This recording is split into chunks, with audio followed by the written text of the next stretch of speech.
চাইবো যে বিচার বিভাগের যে অধ্যাদেশ আলাদা সচিবালয় প্রতিষ্ঠা করার এবং বিচার বিভাগের উপর নির্বাহী বিভাগের নিয়ন্ত্রণ কমানো, বিচারক নিয়োগের ক্ষেত্রে এই জিনিসগুলো তো নানা দিক থেকে আকাঙ্ক্ষিত ছিল, সেটি কেন বিএনপি সেই অধ্যাদেশটির পক্ষে নয়, সেটি নিয়ে আপনার কাছে আমি আসবো। সাইফ মুস্তাফিজ, আজকে আপনি ফেসবুকে স্ট্যাটাসে লিখেছেন যে সবাইকে সংসদীয় স্বৈরতন্ত্রে স্বাগতম। এত অধ্যাদেশ পাশ হচ্ছে, 98টি অধ্যাদেশ পাশ হলো, যেগুলোতে বিরোধী দলের সদস্যরাও তেমন কোনো ডিসপিউট দেয়নি, তারপরেও অসন্তুষ্টের জায়গাটা কি? খুশি নন কেন আপনারা? ধন্যবাদ আপনাকে, আমার বিজ্ঞ সমালোচক যারা আছেন এবং টিভি পর্দায় যারা দেখছেন তাদেরকে শুভেচ্ছা জানাচ্ছি।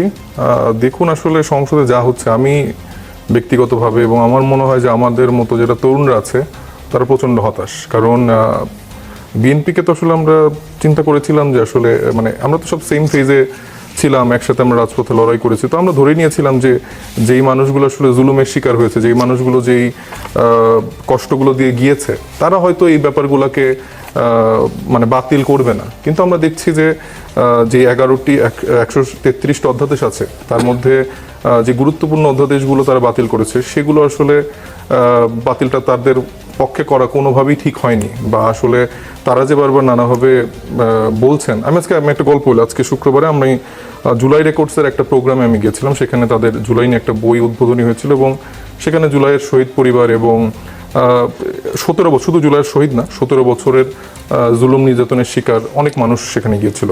তো সেখানেই একজন আমাদের পরিচিত মুখ জোহান, তো উনি ওনার গল্প করছে, উনিও মানবাধিকার কর্মী, মায়ের ডাকে উনি আছেন, আমি শিওর ভাই চেনেন ওনাকে।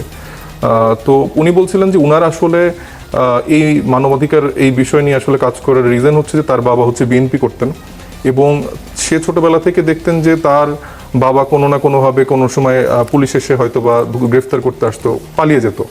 তো তার বাবা ইন্তেকাল করেছেন 2022 সালে, কিন্তু তিনি তার লড়াইটা চালিয়ে যাচ্ছেন এবং একজন স্ত্রীর গল্প করলেন, তার নাম মিনু। সেই মিনু দীর্ঘদিন ধরে তার স্বামীকে পাওয়া যায়নি এবং গুম হয়ে গিয়েছে এবং সেই স্ত্রী দীর্ঘদিন ধরে অপেক্ষা করে গেছে। মাঝখানে হয়তো বা একটা সময় সে নতুন জীবনের জন্য চিন্তা করছিল, কিন্তু সে স্বপ্নে দেখছিল যে তার স্বামী হয়তো বা তাকে বলছে যে তুমি আমাকে ঠিকভাবে খুঁজছো না, তুমি ঠিকভাবে খুঁজে আমাকে পাবে। তো এই মানুষটা কিন্তু অপেক্ষা করে গেছে।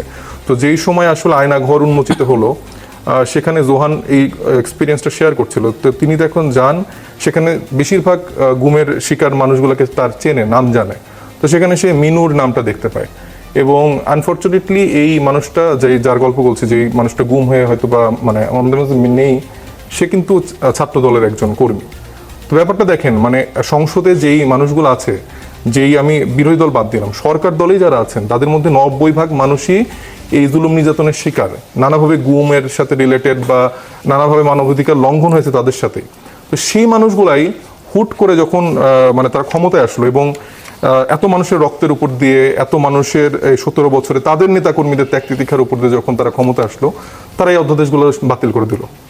এবং তারা এখন যে লজিকটা দিচ্ছে, না আমরা এটাকে আরো স্ট্রংলি আনবো, এটা পাশ করে সামনের দিকে সে তো এটা রিভিউ করে সে আরো স্ট্রং করতে পারতো।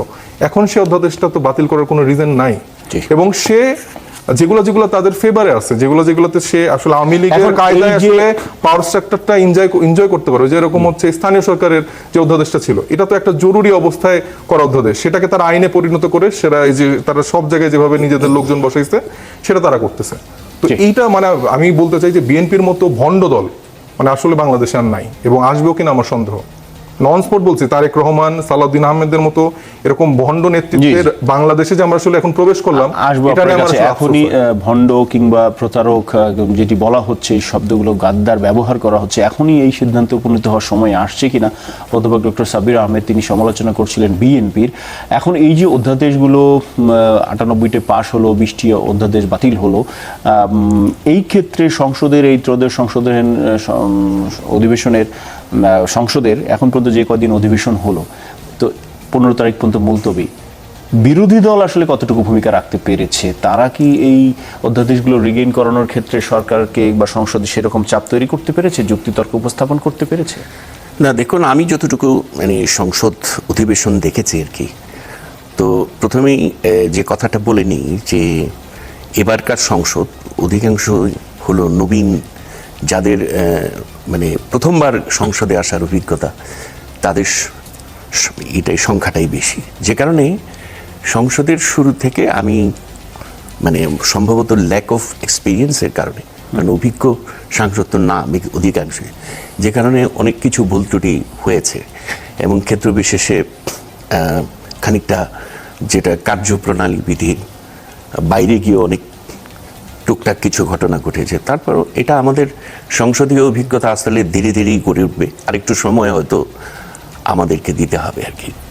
এবং আমি তো মনে করি যে বিরোধী দল শুরু থেকে অ্যাটলিস্ট তাদের স্ট্যান্ডটা আমার কাছে মনে হয়েছে যে তারা কনসিস্টেন্ট ওই জায়গাটাতে আর কি, কনসিস্টেন্টলি তারা মুভ করছে আর কি, যে তারা তাদের অবস্থানই যে জায়গাতে সরকারকে সাপোর্ট দেওয়া দরকার সেখানে তো তারা দিচ্ছে, আবার যেখানে বিরোধিতা করা দরকার সেখানে তারা দিচ্ছে। এই কনসিস্টেন্সিটা আমি তাদের দেখতে পাচ্ছি। আরেকটা বিষয় হলো যে ওয়াকআউট তো সংসদীয় রীতিনীতির অংশ, এটা আমি এটাতে কোনো দোষের কিছু।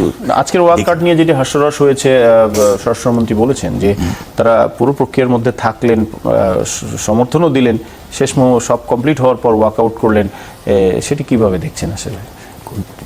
জি, আবার মানে আজকে বিরোধী দল যখন ওয়াকআউট করে তখন সব বিলগুলো পাশ হয়ে গেছে, এটি নিয়ে স্বরাষ্ট্রমন্ত্রী বলেছেন যে এখন ওয়াকআউট করা আসলে কি মানে, সবকিছুই তো কমপ্লিট হয়ে গেছে, বিরোধী দল সেখানে সমর্থনও দিয়েছে। আমি আজকে এটা হয়তো আমি আসবো আপনার কাছে।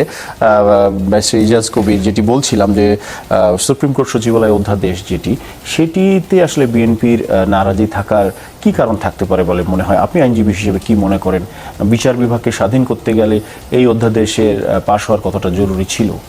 আপনার প্রশ্নের উত্তর দেওয়ার আগে আমি সহ-আলোচকরা কিছু কথা বলেছেন, সেটার প্রাসঙ্গিকতায় আমি কিছু কথা বলতে চাই।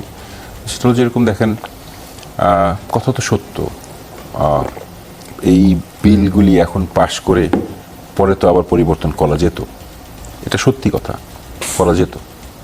আমরা এটাকে বলি র্যাটিফিকেশন, পরে বলি অ্যামেন্ডমেন্ট। কিন্তু এইটার একটা বাস্তবিক প্রবলেম আছে। একদম জলজান্ত উদাহরণ যদি দেখি, তাহলে সেটা হচ্ছে ইন্টারন্যাশনাল ক্রাইমস ট্রাইব্যুনালের যে অ্যামেন্ডমেন্টটা হয়েছে, এটা নিয়ে যথেষ্ট তর্কাতর্কি হয়েছিল কিন্তু, যেটা দিয়ে কিন্তু জামাতের সব নেতৃবৃন্দদেরকে আমরা দেখেছি কিভাবে ফাঁসি দিয়েছে, কিভাবে তাদের পক্ষে জোর জবরদস্তি করে সাক্ষী এনেছে এবং সাক্ষী যখন দিতে রাজি হয়নি তাদেরকে আবার গুম করে উঠিয়ে নিয়ে যাওয়া হয়েছে। তো সেই জায়গা থেকে আমি মনে করি যে বিএনপি যে সিদ্ধান্তটা নিয়েছে সেটা সঠিক সিদ্ধান্ত নিয়েছে এই কারণে, কারণ এখন এনাক্টমেন্ট করে পরবর্তীতে আবার চেঞ্জ করলে যেই তর্কটা, আইনি তর্ক বিতর্কটা উঠবে, সেটা ওঠার চাইতে একেবারে জিনিসটা ফাইনালি করে, এবং যখন ফাইনালি যখন আবার করবে, আবার যখন বিল উত্থাপন হবে, first reading, second reading, third reading হবে, কমিটি যখন ফর্ম হবে, সেখানে বিরোধী দলের নেত্রীরাও থাকবেন, সম্মিলিত আকারেই হবে। তো সেটা যদি না উঠায়, সেটা যদি না করে, তাহলে তখন বিরোধী দল বলতে পারে যে আপনারা বলছিলেন করবেন, করবেন না কেন? আর যে বিলগুলি পাস হয়ে গেছে, এগুলাতে যদি বিরোধী দলের কোনো আপত্তি থাকে, সেটা পরবর্তী সেশনে ওনারা সংশোধনী বিল আনতে পারেন, এক নম্বর। দুই নম্বর হচ্ছেন যে আমার সমালোচক ভাই এনসিপির নেতা যে কথাটা বললেন যে সালাউদ্দিন আহমেদ ভণ্ড, তারেক রহমান ভণ্ড, মনে হতেই পারে। আমি এখানে ওনাকে কোনো দোষ দিব না, ওনার পার্সপেক্টিভ থেকে ওনাকে ভণ্ড মনেই হতে পারে। কিন্তু উনি আবার যার কথা বলেছেন জোহান, ওনাকে আমি চিনি, এই গত সপ্তাহে ওনার সঙ্গে দেখা হয়েছিল। ওনারও একটা আলাদা পার্সপেক্টিভ আছে, ওনারও একটা ইমোশন আছে, আমি জানি। কিন্তু কথাটা হচ্ছে যে বিলের নাম যেভাবে দেওয়া, সেটা সত্যিই খুব গুরুত্বপূর্ণ। কিন্তু বিলের ভিতরে বা আইনটার ভিতরে যে কন্টেন্টগুলি যেভাবে ওই আইনের গুরুত্বটাকে হালকা করে দেওয়া হয়েছে, সেটা কিন্তু আসলে দেখার বিষয়। এখন ওইটা ডিটেলসে আমি যাব না।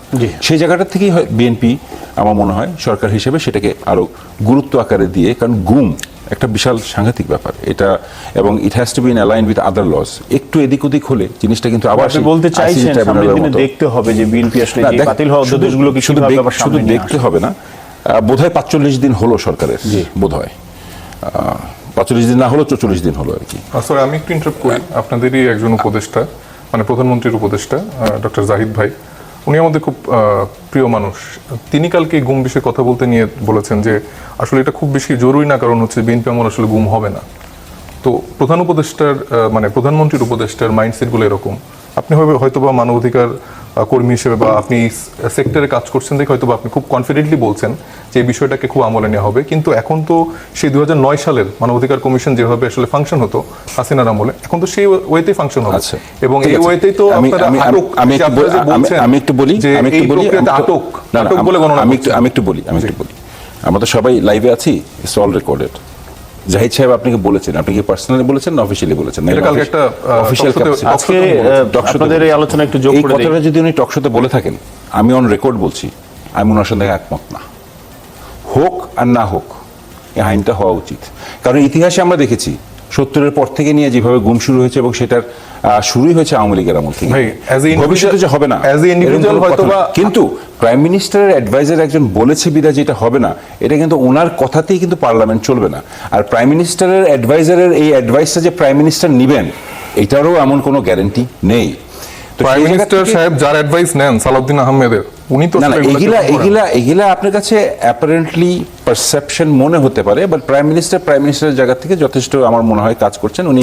এতগুলি অ্যাডভাইজার, এতগুলি মন্ত্রণালয়, আর সবচেয়ে বড় কথা হচ্ছে যে আপনি যেটা বললেন যে 90% মানুষই তো বিএনপির কর্মীরাই জুলুমের শিকার হয়েছে। আমরা তো বিএনপি স্বয়ং নিজে যদি এই কাজটা করে, বেশিরভাগ BNP কবি সেই জন্যই তো উপরেই- আপনাদেরকে আমি ভণ্ড বললাম। তো এই জন্যই বললাম যে সময় আপনারা একটু স্বল্পতা আছে, wait আমি করেন, আসবো আপনার এটার কাছে অনেক আবার। প্রসেস আছে। আমি হবে। আবারও আপনার কাছে এই আসবো। প্রসেসটা তো ঐক্যমত্য কমিশনে না, না, এখনই হতে হবে। আপনাদের Solve প্রবলেম issue যেটা কে হচ্ছে, আপনারা আবার নতুন না, না, করে যে আপনাদের scratch করে প্রবলেম যেটা টানছেন। হচ্ছে যে আপনারা বলছেন you believe in the concept of theory of right now, এখন এটা আসলে রাইট হয় না, না এই অধ্যাদেশটা তো হয়ে আসছে। না, না, না, ঐক্যমত্য এই কমিশনে এই বিএনপির অধ্যাদেশে- সালাউদ্দিন আহমেদ থেকে শুরু করে সবার ঐক্যমত্যের ভিত্তিতে এই অধ্যাদেশগুলো তো অধ্যাদেশে- পাশ এই হয়ে অধ্যাদেশের আসবে। কিছু তাহলে আপনি বলতে সমস্যা পারেন যে আছে, আজকে রাইট নাও এটা হয়েছে। হবে হবে। Result এবং করতে গুম কমিশনে তো আমাদের অনেক নেতা কর্মীরাই গুম কমিশনের বিচার চেয়েছে, তাই না? সেই গুম বিচারটা বিষয়ে হতে কিন্তু হবে না? আজকে সানজিদা তুলি মায়ের ডাকের যিনি উদ্যোক্তা কিংবা দীর্ঘদিন লড়াই করেছেন, তিনি বলেছেন যে গুমের অভিযোগগুলোও কি গুম হয়ে গেছে কিনা সেটি একটা বড় প্রশ্ন। হ্যাঁ, এটা ওনার ব্যক্তিগত মন্তব্য, এবং আমি ব্যক্তিগতভাবে মনে করি যে আইনের যে প্রসেসটা, পার্লামেন্টের যে প্রসেসটা,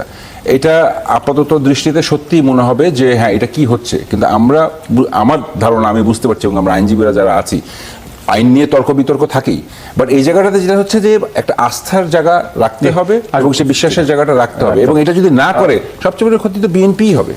অধ্যাপক ডক্টর সাবির আহমেদ, সালাউদ্দিন সাহেব স্বরাষ্ট্রমন্ত্রী, তিনি সংসদে বেশ সরব, তিনি অধ্যাদেশ আইনি বিষয়গুলোতে ব্যাখ্যা দিচ্ছেন।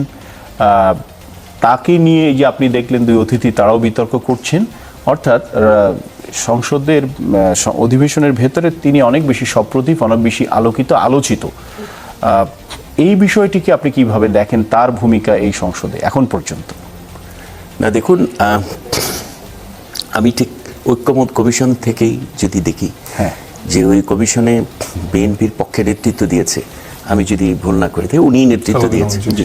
তো ওনার ব্যাকগ্রাউন্ডটা হচ্ছে ল, হ্যাঁ, এবং মানে ওনাকে আমরা ছাত্র জীবন থেকেই দেখেছি, এটা সত্য দেখেছি, কিন্তু এইভাবে ওনাকে কখনো দেখি নাই। কিন্তু আমার কাছে মনে হয়েছে যে না, উনি আইন কানুন খুব ভালো বোঝেন, এট দি সেম টাইম ভালো যুক্তি দিতে পারেন, কাউন্টার আর্গুমেন্ট দিতে পারেন।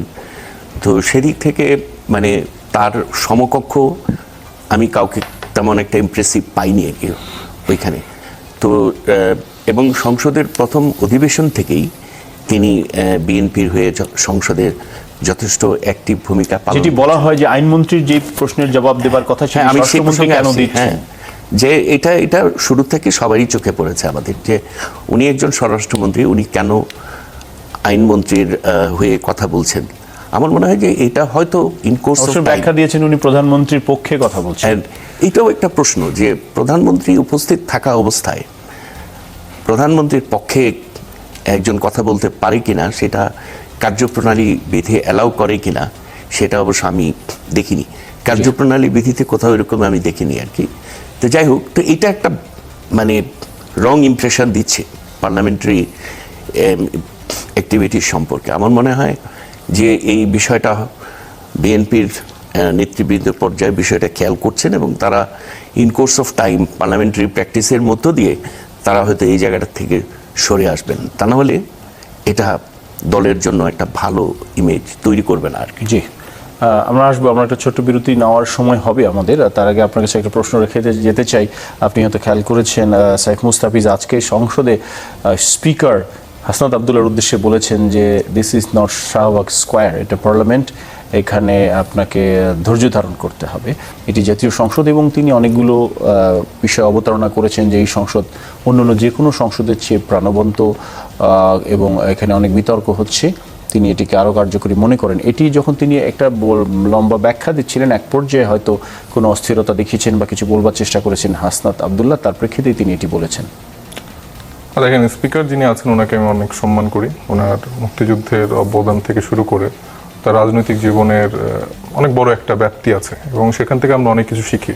তো এরকম একটা মন্তব্য ওনার থেকে আসবে এটা আমরা এক্সপেক্ট করি। তিনি সংসদীয় ভাষায় ওনাকে বলতে পারতেন, কিন্তু আসলে এটা খুবই আনফর্চুনেট যখন হাসনাত আবদুল্লাহ, বা এটা তো আসলে উনি তো আমাদেরকে রিপ্রেজেন্ট করছে, তরুণদেরকে রিপ্রেজেন্ট করছে, তো আসলে ওনারও মনে রাখা উচিত যে আসলে এই হাসনাত আবদুল্লাহরা আমরা আসলে যদি শাহবাগে না নামতাম, রাজপথে না নামতাম, ওনারা আসলে এই স্পিকারের আসনে বসে এই কথাটা বলার সুযোগ হয়তো হতো না। সো আমি এটা অনেকবার বলছি যে আসলে মানে বিপদ কেটে গেলে মানুষ বিএনপি হয়ে যায়। তো এটার একটা প্রকৃত উদাহরণ আসলে স্পিকার সাহেব আজকে দেখালেন।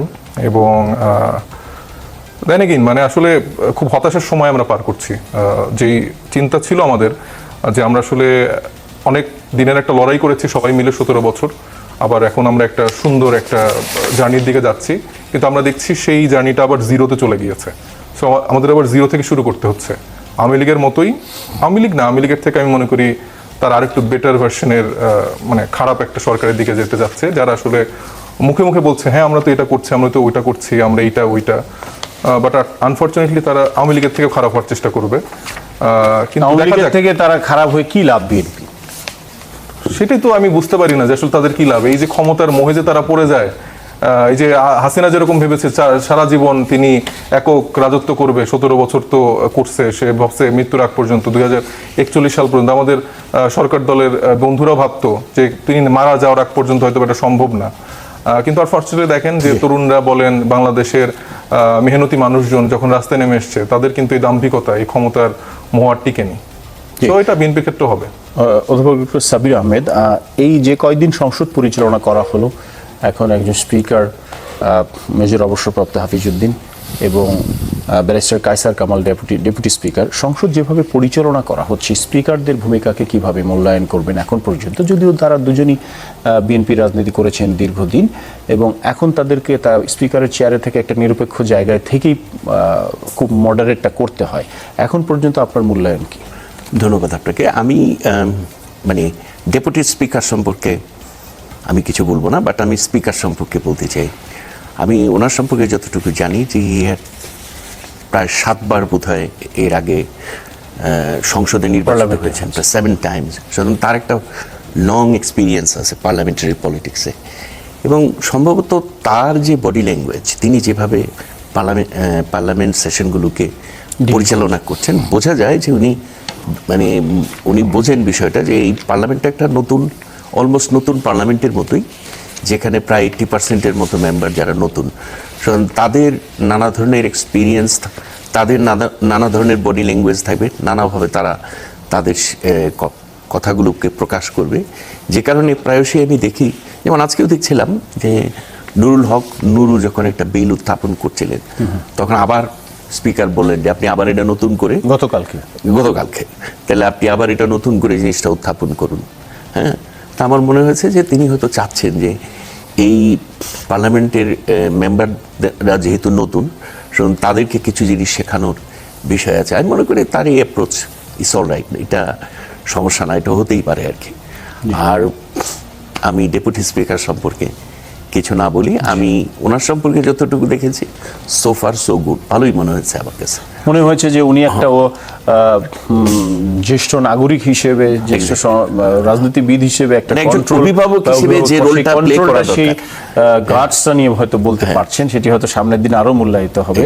ব্যারিস্টার ইজাজ কবির, যেটি বলা হয় রাষ্ট্রীয় সংস্কারের ক্ষেত্রে যে নির্বাহী আধিপত্যটা কমানো, যেখানে যেখানে রাষ্ট্রীয় সংস্কারের প্রয়োজন, সাংবিধানিক প্রতিষ্ঠানগুলো কিংবা যে প্রতিষ্ঠানগুলো একটা রাষ্ট্র কাঠামোকে দাঁড় করিয়ে রাখে, তো এই আমরা ঘুরে ফিরে নির্বাহী আধিপত্যই কি বজায় থাকছে বলে এমন একটা প্রশ্ন আসছে, কি মনে হয়? দেখেন, বিচার বিভাগ, নির্বাহী বিভাগ আর যেটা আমরা লেজিসলেটিভ, 3 বিভাগের 3টা কাজ। এখন রাষ্ট্রবিজ্ঞানে separation of all the organs has to be there and it has to be water tight, একটা একটার সঙ্গে ইন্টারফেয়ার করতে পারবে না। কিন্তু আমরা সারা জগৎ জুড়ে যদি দেখি, কিছুটা ব্যত্যয় ঘটেই, এবং এটা রিয়ালিটি। ঘটেই, কিন্তু এটা যতটুকু কমিয়ে নিয়ে আসা যায়। আমাদের দেশে যেটা হয়েছে যে আমরা নির্বাহী বিভাগ যেহেতু এক্সিকিউশন করে, তো ওরা সবসময় ওদেরকেই বেশি পাওয়ারফুল মনে হয়। ধরেন পুলিশ, আইন তো পার্লামেন্ট পাশ করে দিল, এটা এক্সিকিউট করবে এটাকে পুলিশ, তো পুলিশের হাতে অনেক ক্ষমতা। এখন পুলিশ সেটা যদি তার পিআরবি রেগুলেশন অনুযায়ী যদি সেটা তার নিজেকে সমঝোতা রেখে যদি সেটা প্রয়োগ না করে বা তার ক্ষমতার যদি অপব্যবহার করে, তো সেই ক্ষেত্রে মনেই হয় যে নির্বাহী বিভাগের ক্ষমতাটা মনে হয় একটু বেশি। এবং আমরা অতীতে 17 বছর যেভাবে দেখেছি যে স্পেশালি 15 অ্যামেন্ডমেন্টের মাধ্যমে যেভাবে কনস্টিটিউশনকে কমপ্লিটলি আনকনস্টিটিউশনালি একটা কি বলবো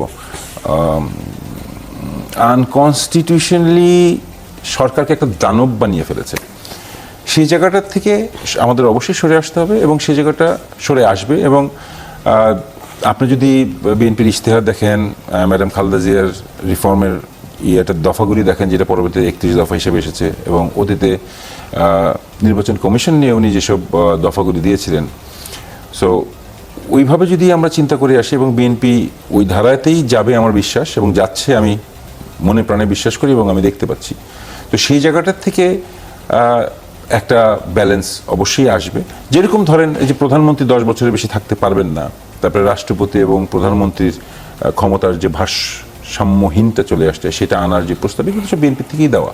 এখন বিএনপি যদি এগুলা নিজের কাজ নিজে না করে, সে নিজের কথা সে নিজে যেটা বলেছে, তাহলে তো আমার সমালোচক ভাই যেটা বলেছে তাই সত্য। কিন্তু বিএনপি এত বড় রাজনৈতিক দল, ম্যাচিওর্ড পলিটিক্যাল পার্টি, পরিপক্ক দল, সরকারে ছিল কতবার, বেশ কয়েকবার, তারা কি এরকম একটা কাজ করবে? এই প্রসঙ্গে আবারও একটু অধ্যাপক সাবির আহমেদের কাছে আসতে চাই, আমি তারপরে আপনার কাছে আসবো। সাইফ মুস্তাফিজ, অধ্যাপক সাবির আহমেদ তিনি যেটি বলছিলেন যে আসলে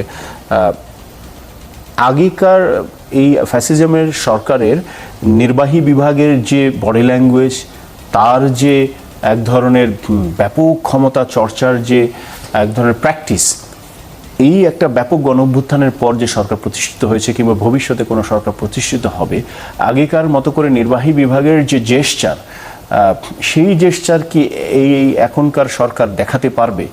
সেই রাজনৈতিক বাস্তবতা কি আছে, সামাজিক বাস্তবতা কি আছে? দেখেন, অবভিয়াসলি না, এটা তো কারণ 24-এর যে গণ অভ্যুত্থান, এই গণ অভ্যুত্থানের মধ্য দিয়ে যে বা দেখাতে চাইবে কিনা, হ্যাঁ, গণ অভ্যুত্থানের মধ্যে দিয়ে যে জাগরণটা তৈরি হয়েছে, প্রতিবাদের যে ভাষাটা তৈরি হয়েছে, এই ভাষাটা কিন্তু মোটামুটি সমাজের সর্বস্তরেই ছড়িয়ে গেছে আর কি। এবং আপনি লক্ষ্য করবেন যে এই পার্লামেন্ট, আমার মনে হয় যে এখনকার সময়ে প্রায় ঘরে ঘরে এখন সবাই পার্লামেন্টের সেশনগুলো দেখে মনোযোগ দিয়ে আর কি, এবং এটা নিয়ে ঘরে ঘরে আলোচনা হচ্ছে, সমালোচনা হচ্ছে। এবং বিগত অ্যাটলিস্ট 15-16 বছর পরে আপনার সম্ভবত এইবার একটা পার্লামেন্ট হলো যেখানে আমরা, আমার মনে হয় যে 2008, 2001, 2008, 2001-এর পরে এখন সবচেয়ে একটা শক্তিশালী বিরোধী দল এখন পার্লামেন্টে কিন্তু আমরা দেখতে পাচ্ছি। বাট আমি মানে জামাত এবং এনসিপি তারা যে কথাটা বলেছে যে তারা এই বিরোধী দলে একটা শ্যাডো অপোজিশনের মতো ভূমিকা রাখতে চায়, যদিও তারা এখনো ওই বিষয়টা পরিষদ ওই বিষয়টা এখনো পরিষ্কার করেনি যে আসলে ওটা কিভাবে তারা করতে যাচ্ছে। তো যদি সেটা হয়, আমি আশাবাদী যে things are going to B different. কিন্তু তারা প্রতিনিয়ত মানে সরকারকে কোনো বিষয়ে কিন্তু ছাড় দিচ্ছে না, যেখানেই অন্যায় সেখানে তারা প্রতিবাদ করছে, তারা ওয়াকআউট করছে এবং তারা চেষ্টা করছে তাদের এই প্রতিবাদের মধ্য দিয়ে সরকারকে নিয়ন্ত্রণ করছে।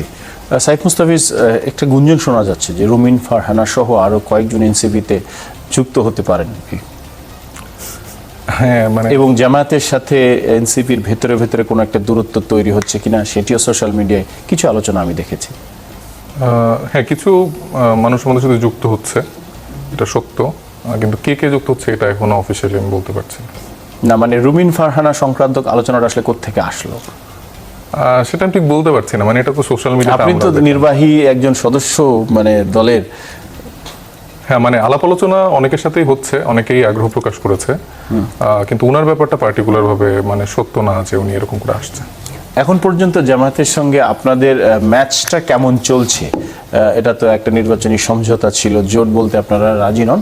আমরা দেখেছি যে যখন এই সরকার দায়িত্ব গ্রহণের পর থেকে বিরোধী দলের ভূমিকায় এনসিপি এবং জামায়াত তারা যখন ব্রিফিং হচ্ছে একসাথে ব্রিফিংগুলো করছে, একসাথে সভাগুলো হচ্ছে, সংসদে একসাথে ওয়ার্কআউট করছে। ডাক্তার শফিকুর রহমান ব্রিফিং করলে পাশে নাহিদ ইসলামের পরপরই কথা বলছেন। এখন পর্যন্ত আমরা দেখতে পাচ্ছি। আপনাদের কেমন মনে হয় ম্যাচটা কেমন যাচ্ছে বিএনপির সঙ্গে? এবং আমার জানা মতে এই সমঝোতা জোটের পক্ষে আপনিও ততটা ছিলেন না। না, সোফার তো ভালোই যাচ্ছে। ব্যাপারটা হচ্ছে যে আমাদের জোটের জায়গাটা তো আমরা বারবার বলেছিলাম যে সংস্কার প্রশ্নে, বিচার প্রশ্নে, এই জায়গাগুলোতে মূলত 11টি রাজনৈতিক দল, শুধু বাংলাদেশ জামাত ইসলাম না, এখানে আরও 9টি রাজনৈতিক দল আছে, মোট 11টি রাজনৈতিক দল। তো আমরা তো যেই বিষয়গুলো নিয়ে একমত সেই বিষয়গুলো নিয়ে তো আসলে লড়াই চালিয়ে যাচ্ছি। তো এমন না যে এই বিষয়গুলো আসলে সলভ হয়ে গেছে বা সুরাহা হয়ে গেছে, এখন হয়তো বা জোটের জায়গা নেই, সেরকম না। সো আমরা রাজপথে বলেন, সংসদে বলেন, তো সে জায়গায় আমরা চেষ্টা করছি বাংলাদেশের মানুষের যে স্বার্থ সংশ্লিষ্ট বিষয়গুলো রক্ষা করার জন্য লড়াই, সেটা চালিয়ে যাওয়ার। আর আমি ভাইয়ের কয়েকটা বিষয় আসলে অ্যাড্রেস করতে চাই। সেটা মানে আমি কেন আসলে বিএনপিকে ভণ্ড বলছি, মানে আমি তো এখন ওপেনলি বলছি যে তারা ভণ্ড। তারা আসলে মানুষের সাথে এমন লেভেলের প্রতারণা করছে যে আসলে তারা জুলাই সনদ বাদ দিলাম, জুলাই সনদকে তারা মানতে পারছে না। জুলাইকে হয়তো বা তারা তাদের মতো করে ধারণ করে। কেউ হয়তো বা শিলং থেকে জুলাইকে নেতৃত্ব দিয়েছেন, কেউ লন্ডন থেকে নেতৃত্ব দিয়েছেন। তো তাদের জুলাইটা একরকম, আর আমাদের আপামর জনতার জুলাই একরকম, সেই জুলাই সনদও আর একরকম। তো তারা হয়তো জুলাইকে মানছে না, কিন্তু তারা নিজেদের যে 31 দফা, যেই যুগান্তকারী 31 দফার গল্প সারাদিন দেয়, যে গল্প আসলে পুরো বাংলাদেশ এক নিমিষে তুড়ি মেরে চেঞ্জ হয়ে যাবে, সেটাও কি তারা কি মানছে কিনা? যেই আপনি হচ্ছে মানে জুডিশিয়াল কমিশন গঠনের যে মানে অধ্যাদেশ, যেই আলাদা করে যে সচিবালয় গঠন করার যে রায় ছিল হাইকোর্ট থেকে, সেটার ব্যাপারে যে তাদের সেই অধ্যাদেশটাও যে তারা বাতিল করলো, সেখানে তাদের দফা 10 আমি একটু পড়ে শোনাই। সেটা হলো, অধস্তন আদালত সমূহের নিয়ন্ত্রণ ও শৃঙ্খলা বিধান সুপ্রিম কোর্টের উপর ন্যস্ত হইবে। বিচার বিভাগের জন্য সুপ্রিম কোর্টের নিয়ন্ত্রণাধীন একটি পৃথক সচিবালয় থাকবে। তো এটা হচ্ছে যে তাদের অফিসিয়াল যে ওয়েবসাইট, সেখানে তাদের দফা 10-এ হচ্ছে এটা উল্লেখ করা আছে। আর যেটা আমাদের জুলাই চার্টারে লেখা আছে, সেখানেও এরকম লেখা আছে যে নির্বাহী বিভাগ থেকে বিচার বিভাগকে কার্যকরভাবে পৃথকীকরণের লক্ষ্যে সুপ্রিম কোর্টের নিজস্ব সচিবালয় থাকবে এবং এজন্য প্রয়োজনীয় আইন প্রণয়ন করা হবে। তো এইটা আরেকটু বড় আছে। তো এই বিষয়ে কিন্তু কারো কিন্তু নোট অফ ডিসেন্ট ছিল না, এবং সবাই কিন্তু একসাথে ঐক্যমত হয়েছে। এবং বিএনপির আরও একটি 20-এর ঘতে ওনারা লিখেছেন যে বিচার বিভাগের কার্যকর স্বাধীনতা নিশ্চিতকরণ বাংলাদেশের সংবিধান ও মাজদার হোসেন মামলা রায় আলোকে বিচার বিভাগের কার্যকর ও স্বতন্ত্র স্বাধীনতা নিশ্চিত করা হবে। তো তারা কোট আনকোট হচ্ছে যে এই ব্যাপারের সাথে কিন্তু তাদের কোনো ডিনাল ছিল না, কিন্তু আউট অফ নোয়ার তারা এখন এই ব্যাপারটাকে হচ্ছে যে বাতিল করে দিল। এবং শুধু এটা না, তাদের দফা 1-এ সেখানে সংবিধান সংস্কারের কথা কিন্তু বলা হয়েছে, কিন্তু এখন তারা সংশোধনীর কথা বলছে। এবং আমাদের গ্রেট আইন বোদ্ধা, আইন বিশেষজ্ঞ সালাউদ্দিন আহমেদের কাছে আসলে সংস্কারের শব্দটি আসলে মনে করে যেটা আসলে সাংবিধানিক না, বা এটা হতে পারে না। তো দফা 1 এটাতেও তারা তাদের আমি জুলাই সনদ বাদ দিলাম, তাদের যে যুগান্তকারী 31 দফা, সেখানে দফা 1 তারা লঙ্ঘিত করছে, দফা 10 তারা লঙ্ঘিত করছে, দফা 31-এ সম্ভবত মানবাধিকার, আমি যদি ভুল না করে থাকি, দফা 31-এ তো মানবাধিকার নিয়ে আপনাদের একটা ইস্যু ছিল, সেখানেও কিন্তু তারা এরকম একটা স্বাধীন কমিশন গঠন করার কথা বলেছে। আবার দফা 21 সেখানে হচ্ছে এই কি বলে, যেই হচ্ছে যে তারা যে বিভিন্ন জায়গায় এখন লোক বসাচ্ছে, যে স্থানীয় সরকার যে প্রশাসনের যে ব্যাপারটা, সেখানেও তারা উল্লেখ করেছিল যে তারা এরকম করে কখনো লোক বসাবে না। তো তারা তাদের মানে আমরা কয়েকটা মানে পড়াশোনা করে দেখলাম, তারা তাদের 4-5টা পয়েন্ট এখনই লঙ্ঘিত করছে। তারা যে কমিটমেন্ট দিয়ে আসলে মানুষের থেকে ভোটগুলো আদায় করলো, তারা তো আসলে নিজেদের ভোটারদের সাথে প্রতারণা করছে, এই ভাইদের সাথে তো নিজেরা প্রতারণা করছে। তাহলে এইরকম একটা ভণ্ড দল বাংলাদেশকে আসলে কি উপহার দিবে? যে